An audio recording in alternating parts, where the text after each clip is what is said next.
¿Y por qué en su momento se fijó con esas características esta reglamentación? Yo creo que quizás era en otro Uruguay, ¿verdad?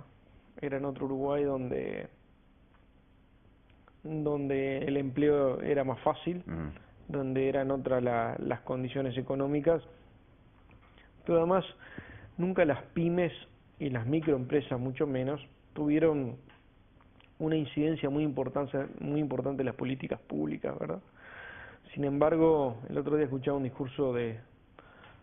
leía un discurso de Barack Obama donde hablaba como fomento de la reactivación de las microempresas en Estados Unidos. Bueno, en todo el mundo la reactivación económica no empieza de abajo para arriba, empieza muchas veces de la pequeña empresa hacia arriba, ¿verdad? Claro.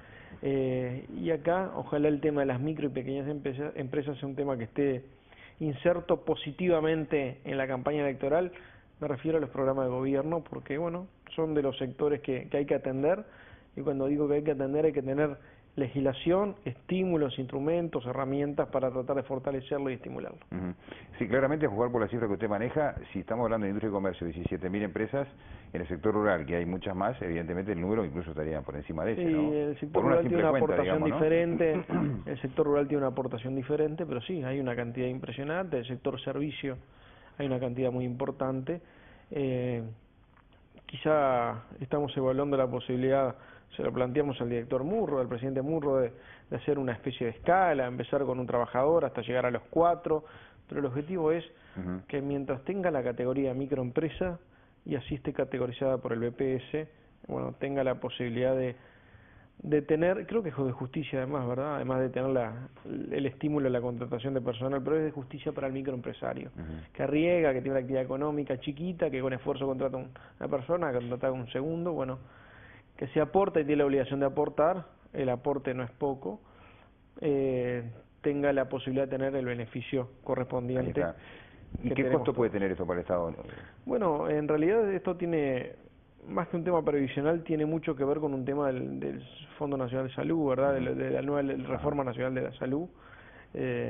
Por eso, en realidad es una modificación de la prestación de salud. Estamos hablando de seguro de salud o cuota mutual y del subsidio por enfermedad.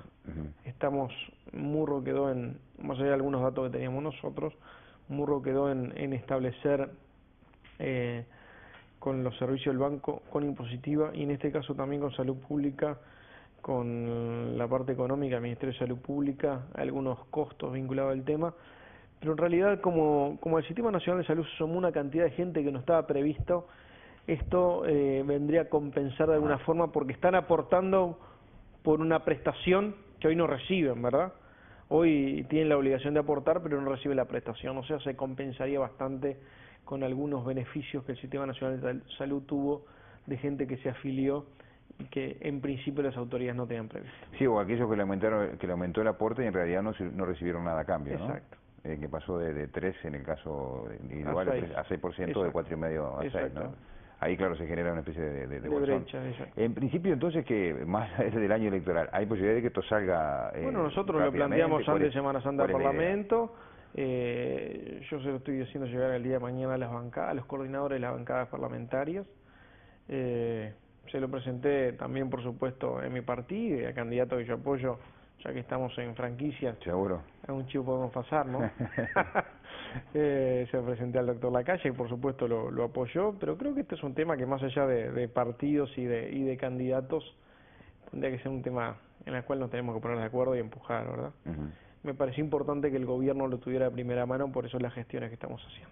Bueno, el gobierno en ese contexto también estableció algunas prioridades. Se supone que en realidad todos los actores políticos que están con responsabilidades parlamentarias han señalado la disposición a trabajar en este sentido que usted planteaba al comienzo, de más allá de que sea año electoral, seguir avanzando en el trabajo legislativo. Hay una cantidad de normas en las más diversas áreas, ¿no?, que están incluso con media sanción y corriendo el riesgo de que haya que volver a plantearlas nuevamente en un próximo gobierno. Lo que no podemos hacer es que la campaña electoral paralice la actividad del Uruguay, por lo menos la actividad legislativa, tampoco la actividad de gobierno. Yo valoro mucho lo que el presidente Vázquez ayer le dijo a los ministros: bueno, los que sean candidatos dejen de ser ministros, ¿verdad? Para no mezclarlos tanto, creo que hubo una cosa, pero además por un tema mucho más que de transparencia política, tiene mucho que ver con la actitud hacia el gobierno, hacia la actividad por lo cual tiene la responsabilidad un ministro, mucha responsabilidad, de llevar una cartera al hombro, ¿verdad? Es decir, bueno, si son ministros, dedíquense a ser ministros y no distraigan tiempo en un tema electoral. Es una buena señal, es una buena señal, yo la comparto, la valoro, y los parlamentarios tenemos que hacer lo mismo. Por supuesto, es un año de campaña electoral, hay interna dentro de 77 días, y después en octubre elección nacional, pero aún así tenemos que seguir presentando proyectos que sean posibles, que sean sensibles, que sean lógicos y que sean realizables, ¿verdad? Por supuesto que después vendrán los otros que vienen en el marco de los programas de gobierno para el gobierno que entra, cuando dicen, bueno, vamos a, si ganamos proponemos esto. Seguro, esto es para el mientras tanto. De todas maneras la cosa está muy entreverada, ¿no? Mucho más de lo que uno quisiera seguramente, o de lo que muchos políticos quisieran, entre aquello de se puede o no se puede hacer campaña, quién puede, quién no puede, las provisiones que no se cumplen, ¿no? Eso está bastante entreverado. Los ministros... Más allá de que en todas las campañas electorales sistemáticamente todos los sectores políticos dicen lo mismo, ¿no? Respetar los tiempos electorales, de no estar todos los 5 años en campaña electoral, eso que es muy difícil de lograr. Sí, también es verdad que la gente no se elige pasar, ¿ves?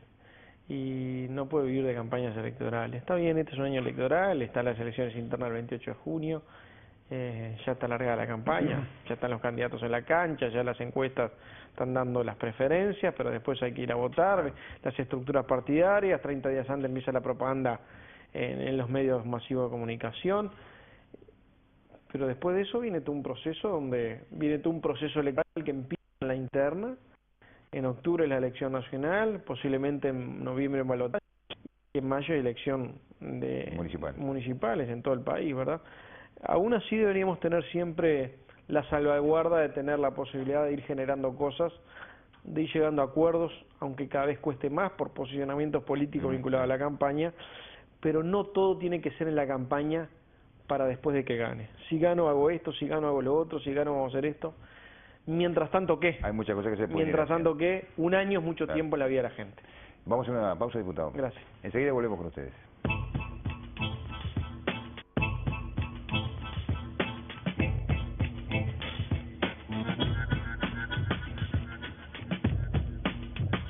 Seguimos el diálogo con el diputado Álvaro Delgado. Diputado, otra área, hablando de trabajo, ya vamos a hablar de campaña también, pero siguiendo con el tema del trabajo parlamentario. Usted siempre ha estado preocupado y en su momento también presentó iniciativas que fueron atendidas incluso por el gobierno que tienen que ver con el tema de los combustibles, el tema de la energía.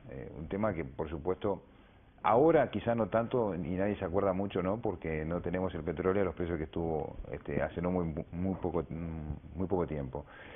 Pero de ahora, en estas mismas horas, se está analizando nuevamente un eventual incremento de los combustibles después de 6 bajas consecutivas, producto de que otra vez el petróleo, en esa volatilidad que tiene, que es imposible de predecir, está volviendo a niveles que se ubican por encima de la paramétrica. ¿Cómo ve este proceso? ¿Qué información tiene de cómo ha evolucionado esto y cuál debería ser la reacción del gobierno en este contexto de crisis, además, con un precio que incide y mucho en la economía, ¿no? Mire, el tema de los combustibles es un tema importante, es la sangre de la economía nacional, ¿verdad?